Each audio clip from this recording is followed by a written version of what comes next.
This video will be about a type of cartridge that is not considered a firearms cartridge and is used in devices that either do or do not look like a firearm, meant not to look like a firearm, and are for self-defense using OC spray, aka spray mace. In this case, it uses a cartridge filled with a gelled version of pepper spray, or whatever you want to call it, and it's called the JPX PIEXON.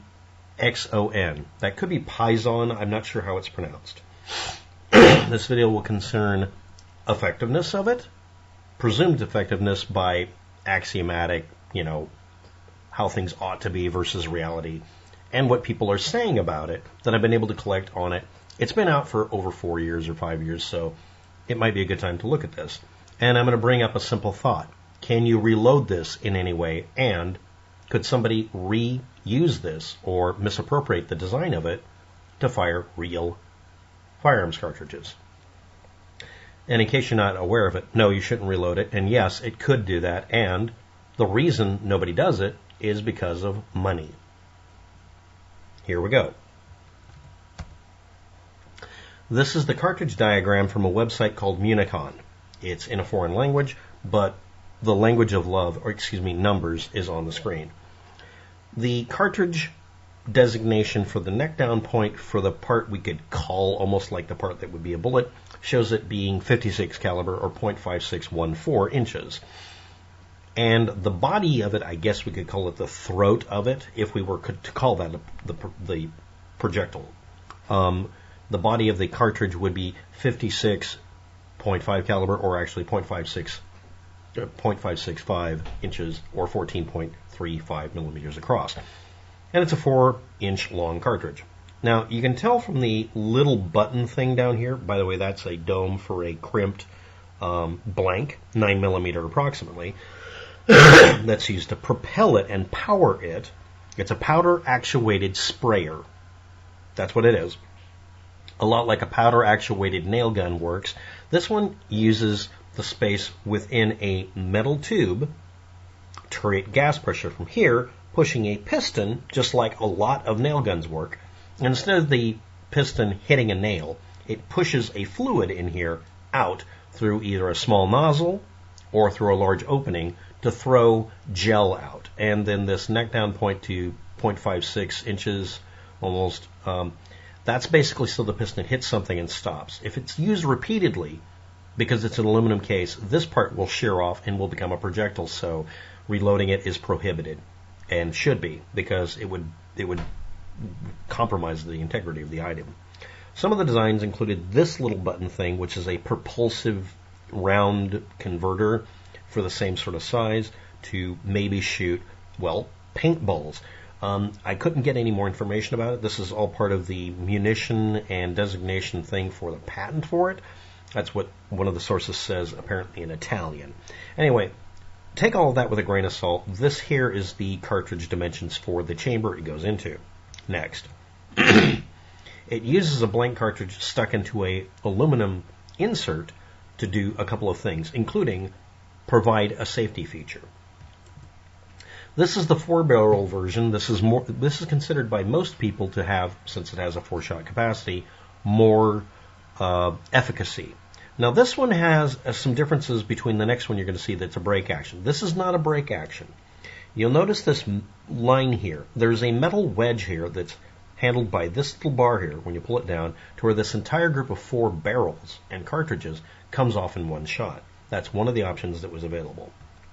The most common one that's seen today, however, is this one that uses a real breech loader, and it uses 4 pseudo barrels to put the cartridges in. The cartridges themselves are the barrels. That way everything gets changed out when you pull out the cartridges and reload. And it has 4 firing pins in the body of this, and it's shaped like a gun so that it'll be much more familiar to the average person. Also, ergonomically, it's more useful. And as you might imagine, yes, absolutely, from the dimensions I gave before, there are cartridges that somebody could put into there, which would be stupid to set it off. So most of them do not have a steel or even a zinc barrel like this one. Most of them can't, because somebody would stupidly try to do that. On the other hand, if the entire upper group comes off, you wouldn't think of doing it. But Obviously, someone could, by just taking the expended cartridges and somehow unloading the pieces of them and put in barrel liners or something. But anyway, that's the one without the lever. It's a brake action. This is the one with a lever. It's not a brake action. It releases the whole barrel set and you replace the entire thing.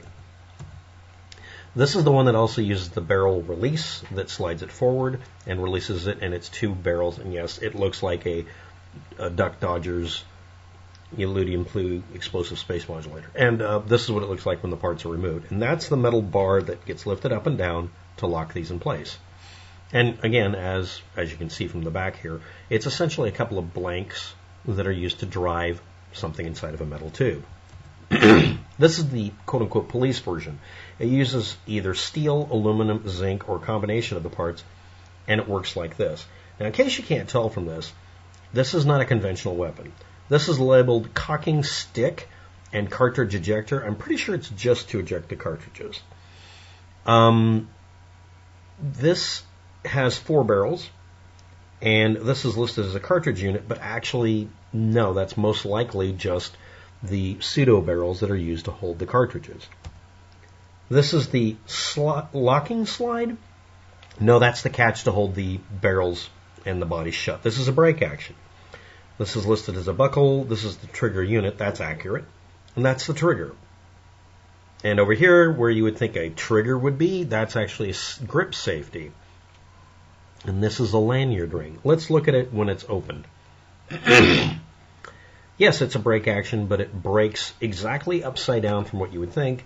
And what suspiciously seems like it would make a good trigger is actually something you hold with your little finger. And this is the trigger you push on with your thumb.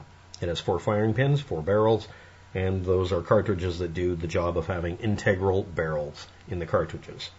That's not unheard of. It's just unusual for modern day ammunition. That's how you hold it.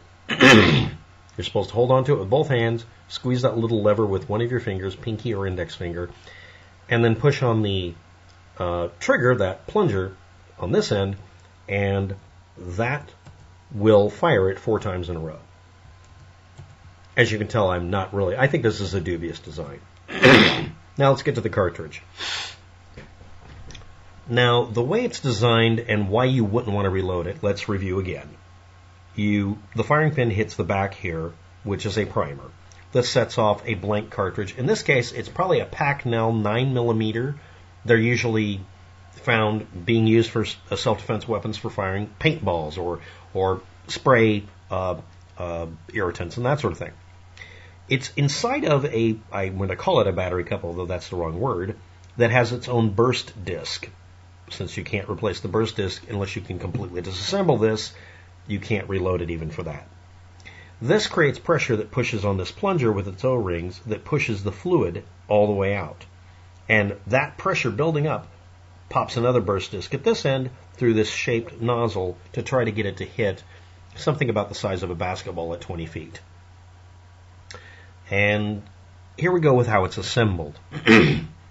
The nozzle is attached to a piece of tubing that ends right here.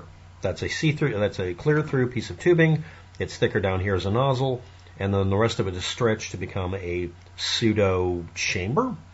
The actual cartridge itself is right here, and it's basically at this end thinner, and it is basically an aluminum test tube thing about 4 inches long, we'll call it, that has at the bottom of it poured in the pepper spray, and then the plunger or piston is put on top of it, and then this, I'm going to call it a battery cup, is put into it, and a blank is put into it. And then the outer nozzle barrel is put over the whole thing and crimped over it, and then this rim really is just a O-ring metal kind of washer jammed onto it so that it will hold it still and tight.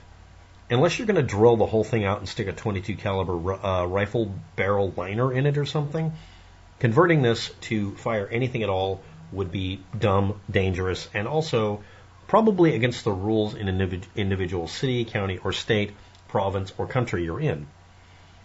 And the reason people don't do it and shouldn't do it, number one, don't reload it. This is really not going to reload. You'd have to just make new cartridges. That's why they sell them. The reason no one wants to convert these things is pretty simple. They're ridiculously expensive. This thing is $400 or something on that range. Depending on where you are, it's going to be more expensive. That thing is unachievably expensive because it's metal and is actually a breech-loading gun. And this one is around $200, and you can get it on Amazon. You can get the 4-barrel one as well. The cartridges themselves are crazy expensive as well. And it makes 25% of its weight a throwaway item so that they don't have to worry about it working more than once per barrel. Why is this considered highly effective? It throws a sticky version of mace at an attacker, not a customer. The next thing is, you pull the trigger and it fires each barrel, one after another. It does not have any complexity to it except for getting the cartridges off, and it's made so that you can do this pretty easily. The next thing is, because it's obscenely expensive compared to even a standard pistol, I don't think anyone would want to convert it over to being one, even though it would be pretty easy in this case to convert this throwaway item into a reusable barrel for firing, let's say, 25 ACP. That would actually work fine. It'd probably be even safe. However, the point to having this is to avoid using a gun. These are sold in areas where you either can't get a gun, but you can if you have a good reason, and or sold in areas where other people get guns illegally and use them. The reason a lot of people carry these in the United States is they do not want to be responsible for a shooting. And now I'm going to get to whether this is a useful item. Can you train with this enough that you can hit your target? Now, I said there was supposed to be a reusable version of this that basically just let you put in a blank cartridge into it and squirt something out of it and keep reusing it. And that was offered at one point, and then it disappeared. Probably because people either A, tried to convert it over to a firearm, or B, actually tried to use it instead of using the more expensive single-use cartridges. The type of gel spray material has a shelf life to it, and reusing it probably also stressed the thing and made it more likely to break down. And yeah, probably not a good idea. And yeah, it was supposed to fire basically a paintball at 50 caliber, so it would be a 50 caliber mace paintball gun. The most likely thing a person would use this for is only self-defense, avoiding having to have any legal consequences, and not wanting to feel guilty about what they've done.